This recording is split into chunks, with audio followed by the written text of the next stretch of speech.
we've got this understanding that rules are important and we get to set these rules. Yeah. And you get to reset them at any point too. You don't have to hold them. If they're not working for you, change them. So good at that. Oh my God. It's like, I might have had that rule last year, but we're in a different time now. And it's not working for me anymore. It's not working. So I'm just going to move on. And so this leads into the relationship aspect. Yes. And I think this is the part that I used to struggle with when my mental health was poor. And because there's this disconnection that happens as a result of it. So what do you mean by relationships? What does this look like and how does this turn up in safety?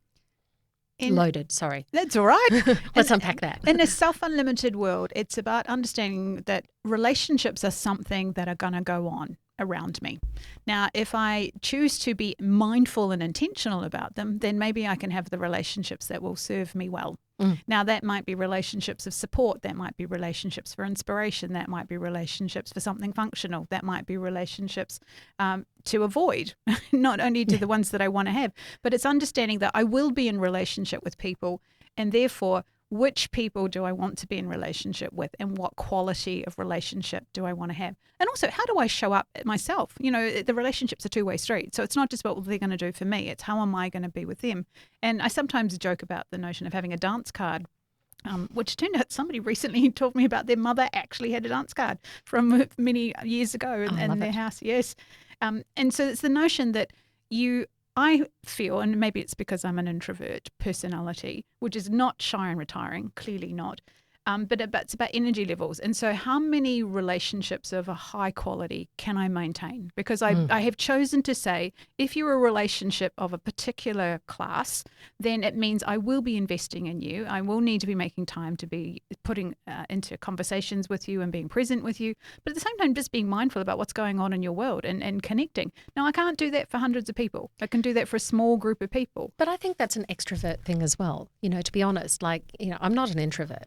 I've never been, called an introvert, but I experienced that exact same thing of a lot of my energy is out here all day. Yes. It's what I do.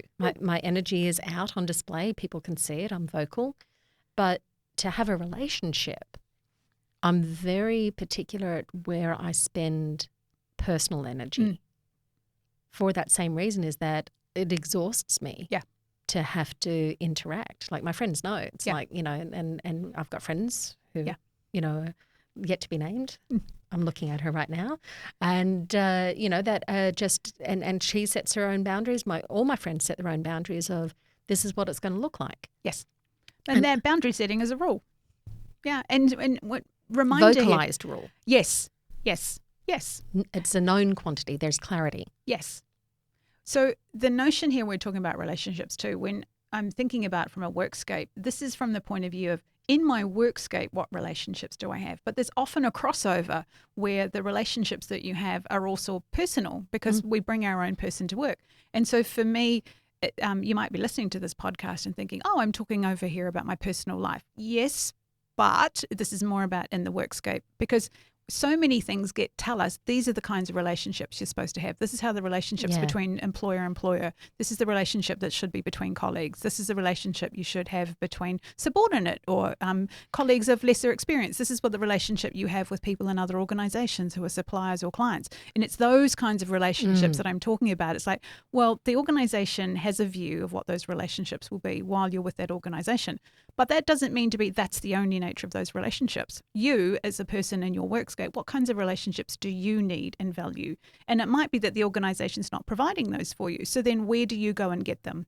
Now, so often we bring our work into our homes and our friends and our significant others get drawn into our work lives. And there's a part where that's maybe appropriate, but sometimes it's not appropriate. I mean, there's a point where when my husband started parroting some things back to me about the specialty that I'm in, I'm like, wow, I really have been talking about this a lot. You almost could give a presentation on this subject matter. But it was one of those things where I thought, well, that's lovely that there's an interest factor, but there's an element too where it's like, did he actually want to know that much about what was going on in my working life or not? And so, and where are those boundaries? So the boundaries have to be discussed and negotiated with family friends. But he's of a particular view, like, it is great that there are professional groups that you can be part of where you can go and have a deeper conversation, where people know what you're talking about and can elevate that to another level. Because I'm sitting here as a non-expert. Yes, I can ask some questions and I love you and I want to hear about your day, but there's a kind of line he wants to draw where it is in terms of what those relationships are.